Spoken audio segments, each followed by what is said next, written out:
Muy buenas tardes, mis hermanos. Les hablo una vez más su pastor Andrés Lozada. Bienvenidos a esta cita semanal del estudio expositivo de la palabra en el libro de Gálatas. Hoy vamos a continuar con nuestro estudio. Estamos en el capítulo 5 y hoy vamos a trabajar en los versículos del 19 al 21. Es decir, vamos a manejar una porción de Gálatas que es capítulo 5, versículos del 19 al 21, y lo he denominado las obras de la carne. En el pasaje anterior, la semana pasada, se dio la orden de andar por el Espíritu. Además de eso, se explicó cómo hay conflicto entre el complacer los deseos de la carne y el complacer los deseos del Espíritu. En esta sección que sigue, Pablo nos describe las obras de la carne antes de compararlas con las obras del Espíritu. Vamos a poner este tiempo en las manos del Señor y así empezamos a leer nuestra porción de Gálatas.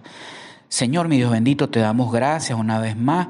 Gracias tanto por poner en nosotros el querer como el hacer, Señor, y traernos de nuevo a esta cita semanal donde, Señor, nos gozamos en tu palabra, donde podemos disfrutar con nuestra familia, en nuestro hogar, de poder escuchar lo que tú tienes para nosotros, Señor, en este libro de Gálatas. Padre, que este tiempo sea un tiempo especial de edificación, donde podamos adorar, donde podamos alabar, donde podamos, Señor, instruirnos con tu evangelio puro, Señor, y poder seguir adelante según tu voluntad, mi Señor. Gracias te damos por tu cuidado, por tu fidelidad y por tu amor, Señor, por tu gran misericordia con nosotros. Ponemos este tiempo en tus manos, en el nombre de Cristo Jesús. Amén. Bien, amados hermanos, leamos Gálatas 5 del 19 al 21. Dice la palabra del Señor: ahora bien, las obras de la carne son evidentes, las cuales son inmoralidad, impureza, sensualidad, idolatría, hechicería, enemistades, pleitos, celos, enojos, rivalidades, disensiones, sectarismo, envidia, borrachera, orgías y cosas semejantes, contra las cuales os advierto, como ya os lo he dicho antes, los que practican tales cosas no heredarán el reino de Dios. Palabras fuertes de nuestro hermano Pablo. Pero entonces ahora entramos en detalle. Las obras de la carne son los deseos pecaminosos de cualquier hombre. Como ya hemos visto en el pasaje anterior, la palabra carne, sarx, ¿verdad?, da a entender lo más débil de la naturaleza humana. La carne se refiere a ese estado no regenerado del hombre. La carne nos da a entender la debilidad e inhabilidad moral y espiritual que están presentes en toda persona, tanto en el incrédulo como en el creyente, de modo que las obras de la carne son esas obras que satisfacen la naturaleza humana, son las obras que satisfacen los deseos depravados del hombre. El creyente, los deseos por nuestra indulgencia en las obras de la carne, son aquellos deseos que batallan dentro de nosotros en contra de cumplir con los deseos del Espíritu. Pablo nos dice que estas obras de la carne que el hombre tanto desea son evidentes, así dice, empezando esta porción de la palabra. Son evidentes no en el sentido que siempre se notan en la gente, no, sino que son evidentes en el sentido en que la gente normalmente las considera como cosas depravadas. Es decir, aún el mundo perdido y sin iluminación del Espíritu Santo puede ver que las obras de la carne son cosas malas. Por instinto, aún los que no son creyentes comprenden que hay cosas en las que la gente se deleita, que son indulgencias depravadas, o sea, indulgencias en las que los deseos de la carne, el querer satisfacer esos deseos de la carne, el querer hacer las obras de la carne, es algo que viene de los adentros del hombre, a pesar de que el mundo diga lo contrario. Hay dos puntos de vista acerca de la naturaleza del hombre. Uno es que el hombre es naturalmente bueno. Esta es la perspectiva que la psicología del mundo enseña y que se ha hecho reinante en todo el mundo. Hay gente que atribuye el modo de ser de una persona a su medio ambiente. Los servicios sociales de los gobiernos del mundo tienen este pensar en mente. El mundo piensa que son solamente las influencias externas del hombre las que le causan al mismo que haga las cosas que aún el mundo considera como malas. Pero en realidad es el mismo hombre quien tiene la mala actitud e influencia dentro de sí para su medio ambiente. A pesar que gente inocente pueden sufrir por las malas obras de otros, como corresponden estas víctimas a las malas cosas hechas en contra de ellas en su responsabilidad, si responden con pecado, son responsables por hacer el pecado. Por ejemplo, consideren a un joven que se hace miembro de una pandilla, de un grupo antisocial callejero, porque la delincuencia de pandillas es el único modo de vida que ha conocido y visto, inclusive en su hogar. Su medio ambiente lo introdujo a la maldad de la delincuencia, la cual es una obra de la carne, pero que él escogió un andar descarriado es evidencia de la maldad dentro de él. La culpa por sus pecados son suyas y no de su medio ambiente. De la misma manera, un joven que ha crecido en la iglesia, pero que decide seguir un camino de delincuencia y se hace miembro de una pandilla, a pesar de que en su hogar la delincuencia nunca fue enseñada o tolerada, está actuando de las cosas que vienen de sus adentros. La culpa por sus pecados son suyas y no de su medio ambiente o de quienes lo rodean. El otro punto de vista acerca de la naturaleza del hombre es que el hombre es naturalmente malo. Este punto de vista no es muy popular. Incluso dentro de la iglesia, entre la gente de Dios, hay quienes dudan de esta verdad, pero la realidad es que todos los seres humanos somos pecadores. Veamos cómo dice Romanos 3 del 10 al 11. Como está escrito, no hay justo, ni aun uno, no hay quien entienda, no hay quien busque a Dios. Por mucho que no le guste al mundo o que le duela a cualquiera de los creyentes, la maldad de las obras de la carne se originan dentro de nosotros mismos, del hombre. Veamos qué dice Marcos 7 del 20 al 23.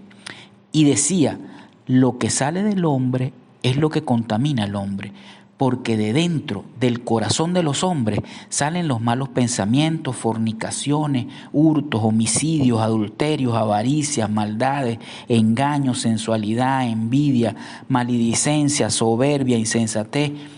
Todas estas maldades salen de adentro y contaminan al hombre. Vean bien, en Marcos 7, del 20 al 23, como acabo de hablarles, Jesús nos da una lista de las malas cosas que salen del corazón del hombre. Tanto en esta lista que está en Marcos, como en la lista que hemos leído en nuestro pasaje de Gálatas, porción desde el versículo 19 hasta el 21, están incompletas. Esa lista todavía le falta allí detalles de pecado, pero ambas son listas de cosas semejantes con las que todos pecamos. Las cosas en las que la lista que Pablo nos da en Gálatas 5, 19 al 23 pueden ser agrupadas en tres categorías distintas, que son pecados de asuntos sexuales, pecados de asuntos religiosos y pecados de asuntos relacionales. Vamos a ver con detalle cada una de estas cosas que son las obras de la carne, de las que Pablo nos está informando en este pasaje específico de Gálatas 5, del 19 al 23. Primera palabra que aparece allí, inmoralidad. La inmoralidad da a entender todo tipo de acto sexual ilícito. Esta palabra se puede referir a muchos pecados, pero es más fácil comprenderla como la palabra que describe toda obra sexual cometida fuera del matrimonio.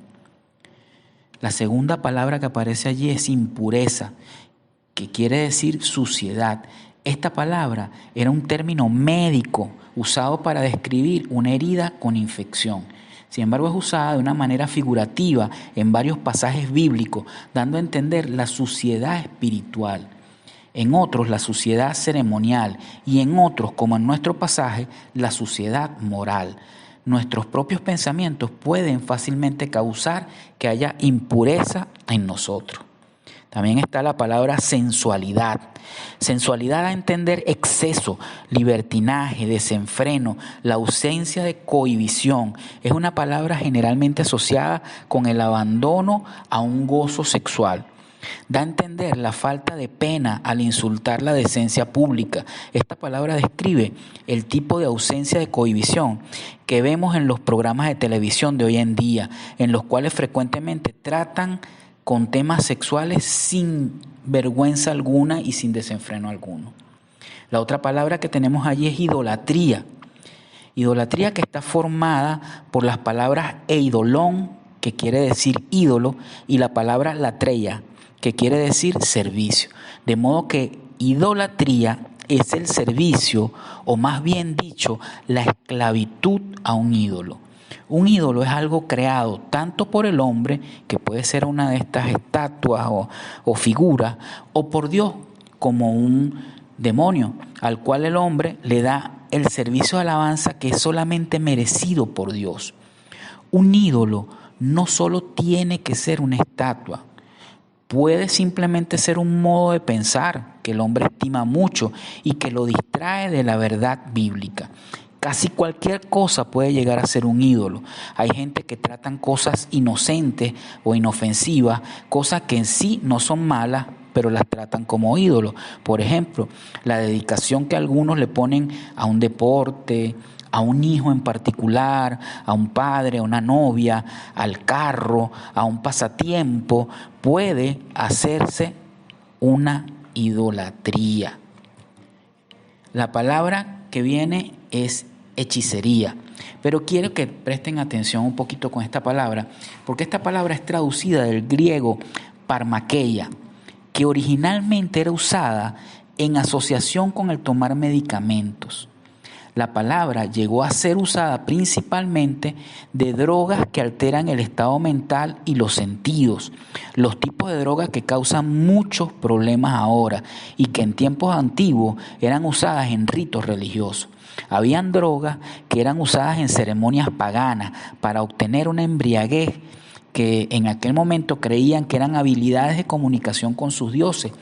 Y fue por eso que parmakeia, es decir, la palabra, llegó a ser íntimamente asociada con la hechicería. El uso de drogas que alteran nuestra habilidad de razonar para darnos placeres o para olvidar nuestras cosas cotidianas de la vida es algo muy común hoy en día. Incluso, solo como un ejemplo, en Estados Unidos, la venta de drogas legales que alteran los sentidos ha llegado a 11.000 millones de dólares al año. Fíjense bien, la supuesta necesidad de estas drogas ha sido exacerbada, exagerada por la pecaminosidad del mundo, incluyendo la psicología que la usa en sus tratamientos. En este punto es interesante notar que de la misma manera que los pecados sexuales vienen de los adentros del hombre, así también los pecados religiosos, la idolatría y la hechicería vienen de adentro del hombre. Todas las religiones humanas que vemos en la historia del mundo, desde el budismo, el mormonismo y todas las iniciativas que han habido de por medio y que pueden estar siendo inventadas aún en nuestros días, son invenciones de la mente del hombre, que el hombre y especialmente creyentes fallen en comprender esto es una victoria más para el engaño satánico. Otra de las palabras que aparece allí en estos versículos de Pablo es enemistades. Enemistades da a entender el odio, lo opuesto al amor incondicional. Desafortunadamente es muy común ver gente que no tiene algún interés en el bienestar de otros.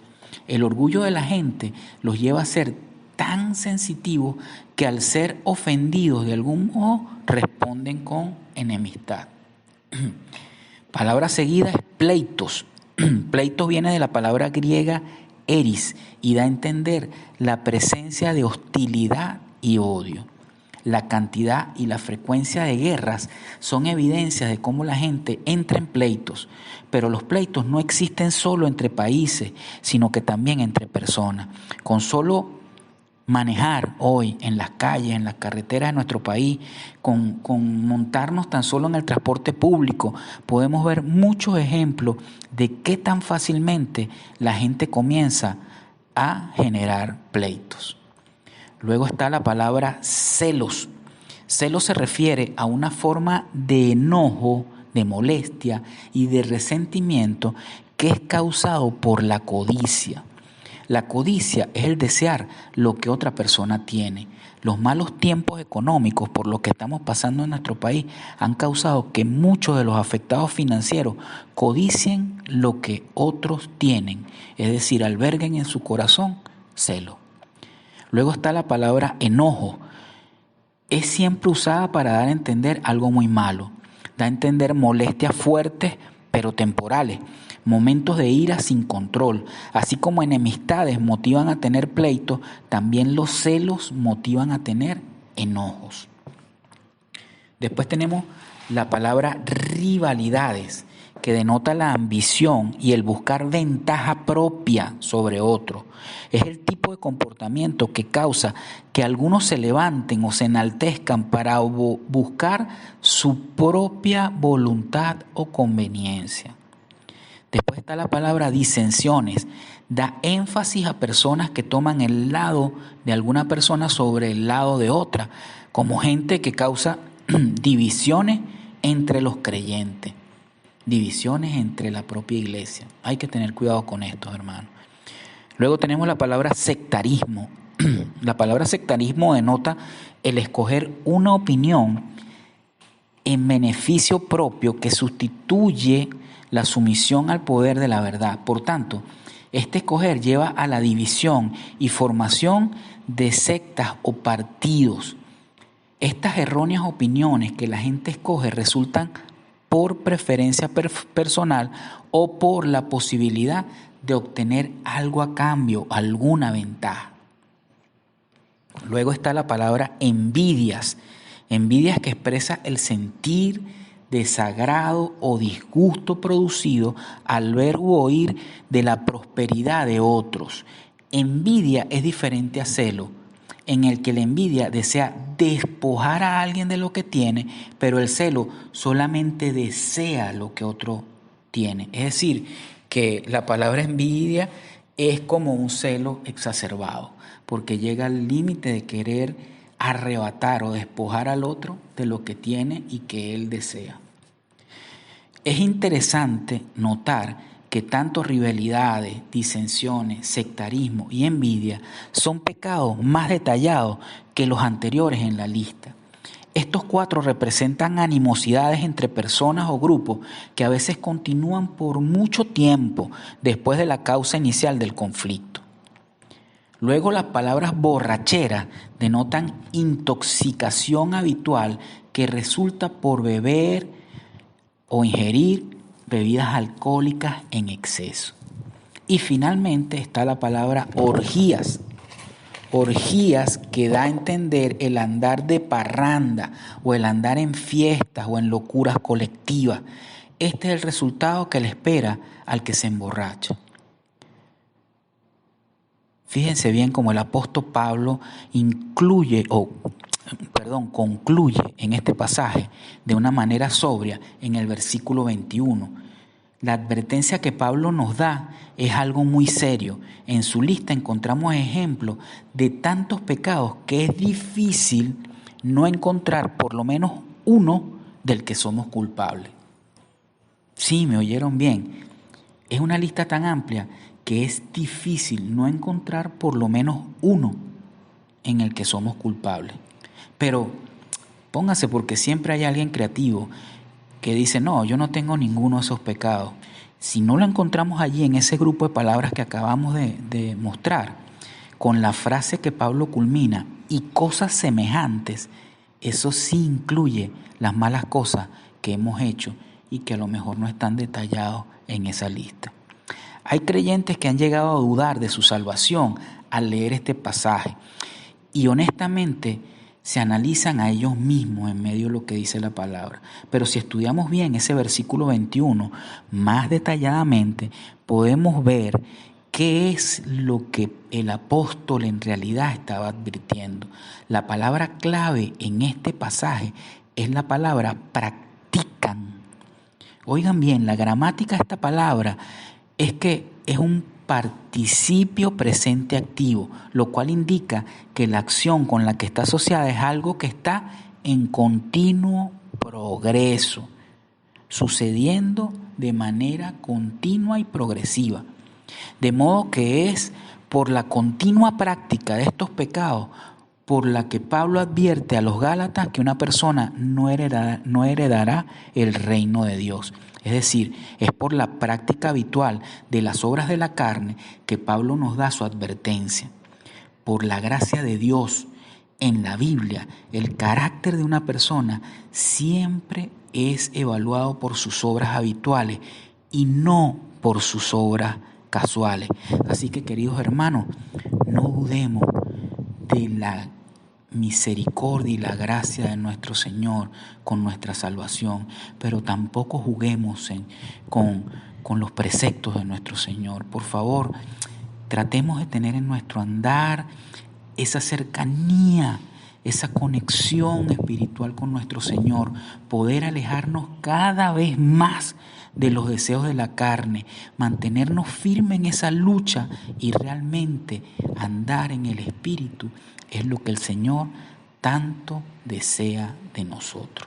Demos gracias a Dios por esta porción de la palabra, gracias por lo que Él nos muestra y pongamos este tiempo en sus manos. Gracias, Padre y Señor, por todo lo que tú nos muestras en tu palabra.